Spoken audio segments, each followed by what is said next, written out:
Hey, welcome into Taking a Stand, everybody. We're excited again to have our guest, Robert Beadles, with us this week, are talking about ranked choice voting. And I want to say that, true freedom and moral principles and truth, all of it's tied to God. All of it comes from the Word of God. It comes from being created in God's image.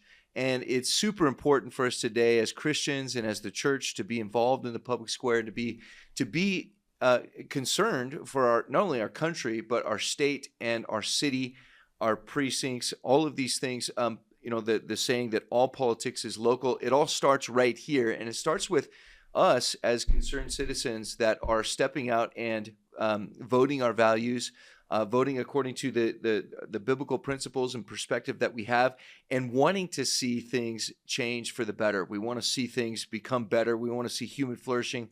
We love our community. We love our city. We love our state. We really think that the best way to do that is not to follow the ideology of the progressive leftists that have stolen a lot of this stuff from us and have corrupted everything and muddied everything and confused everything. Let's get back to the simplicity of the truth. And one of the ways we can do that is through voting. Today, we are going to be talking about something that's been proposed here in Nevada. It's called ranked choice voting. And this is going to be on the ballot coming up. It's question 3 on the ballot in November, guys, of this year.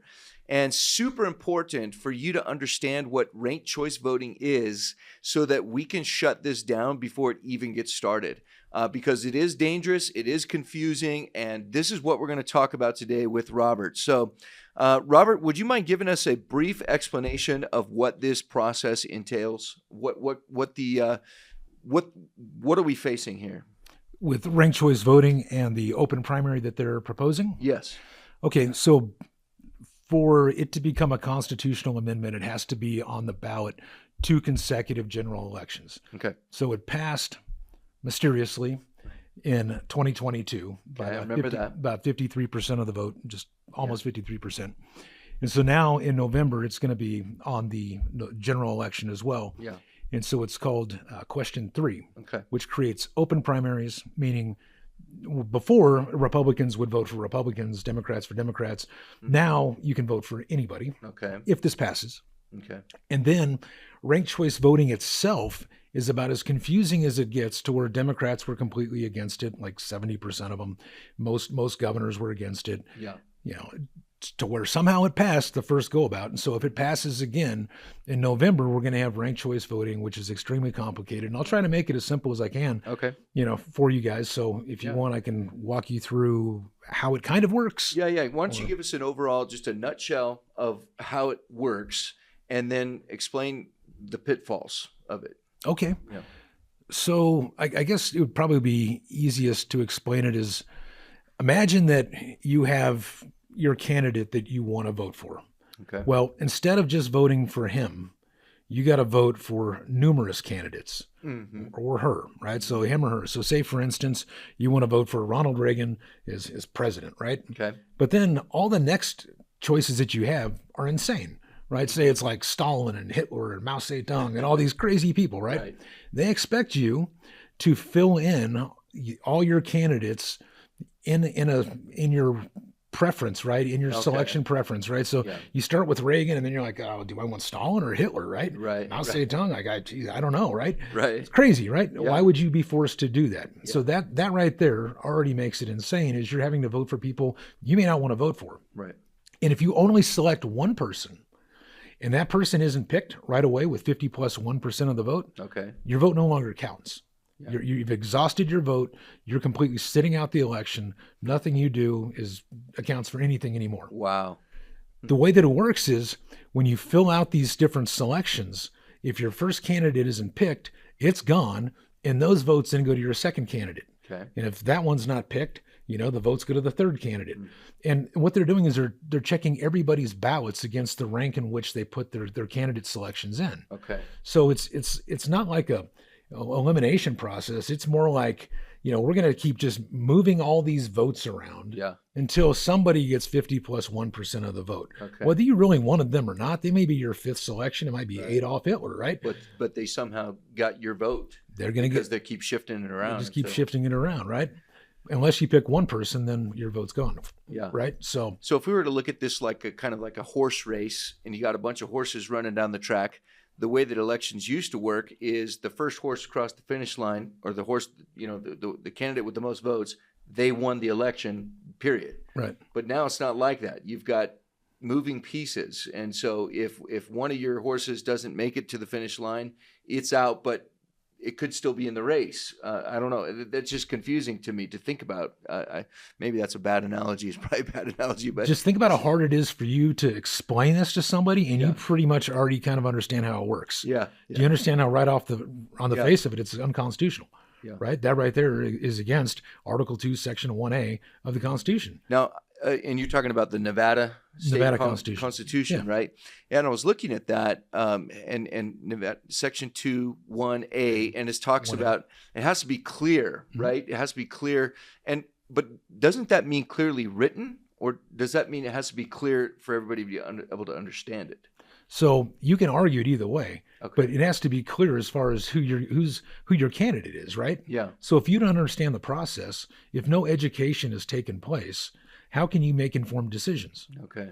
And so they argue that minorities, and this is not my view, but this is what their view is they say they're too stupid to get an ID to vote. Right? I mean, that's why we don't have voter ID. They say minorities are too stupid to understand how to get a driver's license. Right. Right. Of course, all my black buddies are like, that's the most racist thing I've ever heard in my life. Exactly. It's totally racist. Yeah. Of course. But that's what they say. And so that's why we don't have ID in this state. Yeah. So now somehow getting a license is less complicated, or more complicated, I guess, than ranked choice voting. That right there just destroys their narrative on its face. It does. It exposes the hypocrisy 100%. of the whole argument. Yeah. So here they want us not to get IDs so that we can go vote, because that's too complicated. But then they want us to do ranked choice voting, which we can't even explain clearly in a nutshell here without getting confused about it. So it doesn't make sense. That's totally. It's by design. Yeah. And guess what it is? It's an algorithm, something they say that doesn't exist, although they've been forced to admit it like 2 or 3 times now that there are algorithms. Okay, so there are no algorithms, but there is an algorithm, right? Because that's the only way they would be able to tally all of this is if a computer helps them do the math. Yeah, and what could go wrong there, right? Yeah, exactly. And then how are you ever going to check it? Yeah. So you have no way to make sure that your vote was accurately reported. Period. Yeah.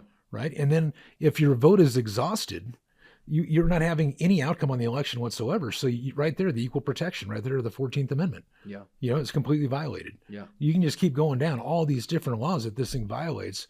And for whatever reason, the left is dead set on getting this thing pushed through. Yeah. You wonder, well, actually, you don't have to wonder why. We asked the question, well, why would they want to push something like this through? But I think it's tied into the other podcast that we did about some of the corruption and some of the, the way that they're setting up a system here that they can continually maintain the positions of power, right? And without accountability. It's so easy to game too. Yeah. So right now there's 2 states that use it, right? So you've got Maine and Alaska, and then you have Hawaii that uses it a little bit, right? Okay. So those are the ones that I'm familiar with. Okay. Nightmares, total nightmares.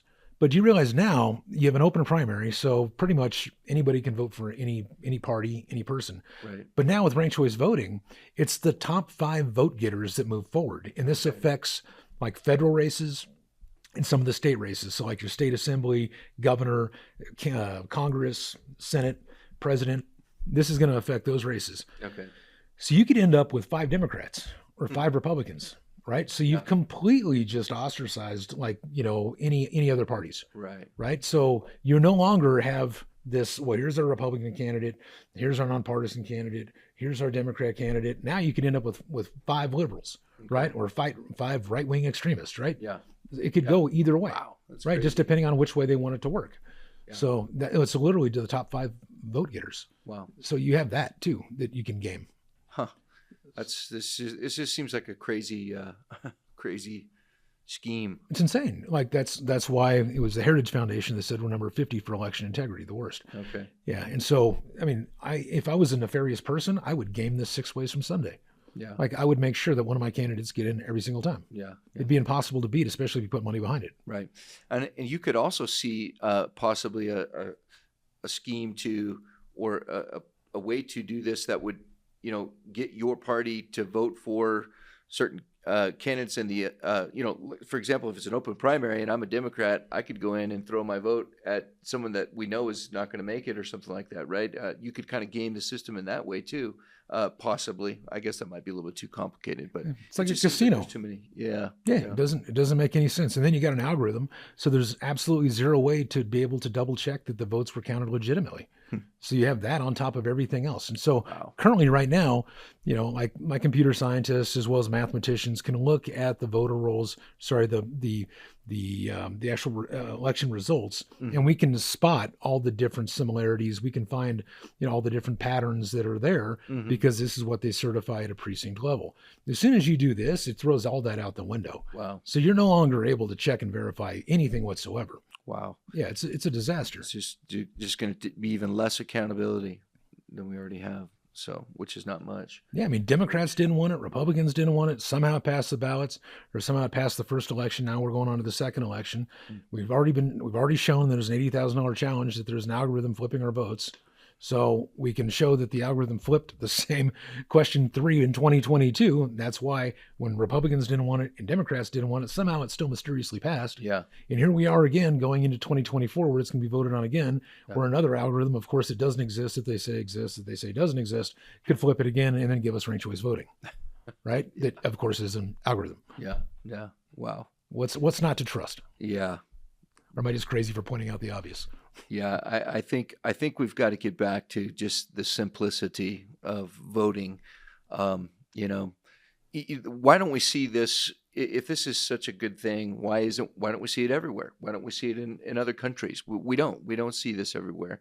In fact, other countries, it seems like they're still dipping their thumb in the ink. You do your vote, then hey, I voted. And one person, one vote, there it is. It's all there for you to see. This is all hidden. It's all electronic. It's got an algorithm to tally it up.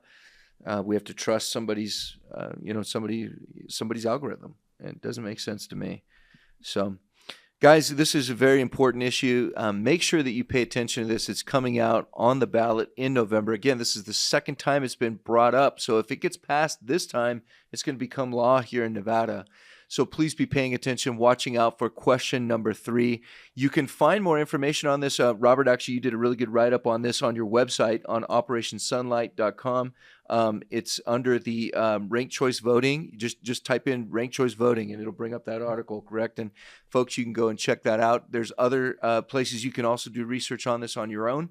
But I encourage you, please, let's vote no on question number 3 on the ballot in November so that we do not have to live with this mess. All right. God bless you guys. This has been Taking a Stand with Pastor Phil McKay and Robert Beadles. Thank you for tuning in, and let's go change our county, our state, and our nation for the glory of God. Amen.